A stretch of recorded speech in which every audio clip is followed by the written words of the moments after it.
Hello everyone, today I just wanted to provide some brief thoughts on the Jinhao X159. I've had this pen not very long. This one was the first one I bought and I've had it for maybe 3 weeks or so. I was having some issues with the pen. I figured out what it was, not with the writing.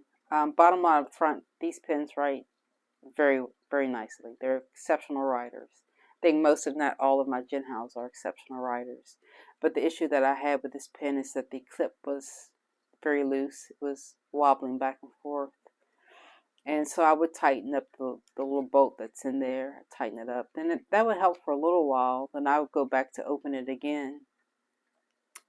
And I was using this motion to open it and close it. And eventually the whole cap, it all just fell apart. The dome came off, the finial came off, the clip followed. And what I realized was that this is actually, this part here from the silver band down is actually the inner liner portion. And this from here down is actually the outer portion that covers the inner liner. And the inner liner has a little plastic piece that extends through the clip there. And I actually drew. So yeah, so you have this that the bolt screws onto. And this is the outer part. This is this part here. And the clip sets down on this. And the clip sets right here. So what I did is I broke this part off. So yeah, there wasn't any, and then the screw kept coming off. So that's why it kept falling apart. So all I did was I just super glued it. And I haven't had any issues. And I actually even super glued the bolt in place so that wouldn't come apart again. So my point here is that, yeah, this is a very nice pen. It's definitely not, I don't have a Mont Blanc 149. It's definitely not a replacement for a Mont Blanc 149. And I know it's not the quality of a Mont Blanc 149. And it shouldn't be, because this is only a $14 pen. But my biggest point that I would like to make is that I wish Jinhao would have, they could charge double and just put a little bit more quality into the plastic that they're using here. I have a little 144, and yeah, I definitely can feel it, but this is quite a bit more expensive. And this would have been so much better if they just used better quality. Because I actually, when I press down, I can feel a lot of give. And for this one, if I actually put it up to my mic and I press it, you can actually hear the give back and forth, the crunchy. It's crunchy. So, yeah, very good pen, very nice writer, no doubt. But I guess I just wanted to put my thoughts out there and kind of temper expectations a little bit. Yeah, they're very good pens. I am very happy that I got them, no doubt. But they're by no means are they perfect pens or earth-shattering or mind-blowing. They're very good pens, and if you like the big nib, which I admit I do like the big nib, you're really gonna love this pen. But just know that it may not last for forever. So as I said, these pens write fantastically. So the first one, Jinhao X159. This one is a fine stainless steel.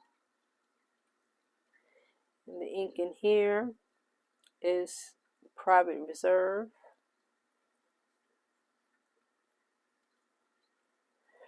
This is Infinity turquoise.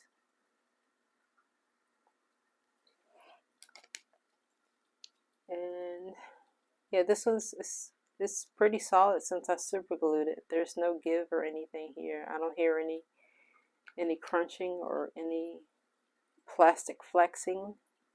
So it feels really good.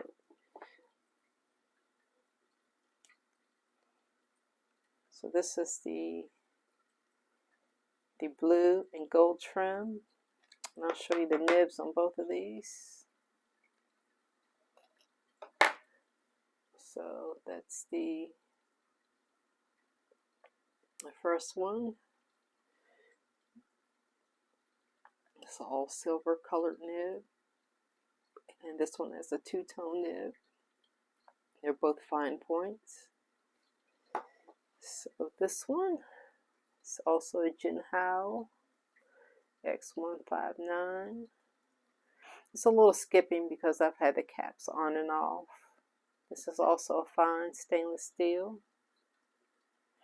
And the ink in here is Auto Oud Ocean Blue. Very nice ink, purpley blue ink. But yeah, no issues with this, the feed or anything. It all flows nicely. Somewhat of a dry writer, but very nice writers. I can see why people were definitely raving about the nibs and the way these write. And here we have a Jinhao, another X159. But you can see this is an extra fine. But it's a very nice writing, extra fine. And again, this is a two-tone nib. And there's the feed. And you can see the inside here. So it comes with a converter. And the ink in here is Palette Iroshizuku Tsukiyo, which is kind of a greenish blue ink. A new ink to me, kind of a dry ink. This is the one that crunches quite a bit. So hopefully it'll stay put. But if not, if it all falls apart again, I know how to fix it. Just use some super glue. But yeah, would I recommend these pens? I would recommend it, but just know when you uncap it, you do it from here.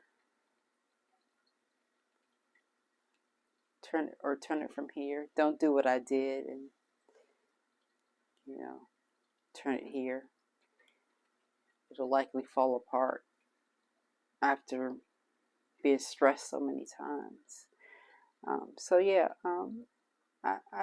for $13, $14, you can't really go wrong, especially if you want the experience of using this big old nib here. Yeah, just some suggestions for improvements. Not that Jinhao will watch my video or anything, but just use step up quality of your plastic a little bit, and I think you definitely have a top-notch pen on your hands. But I would recommend these, but just with some caveats.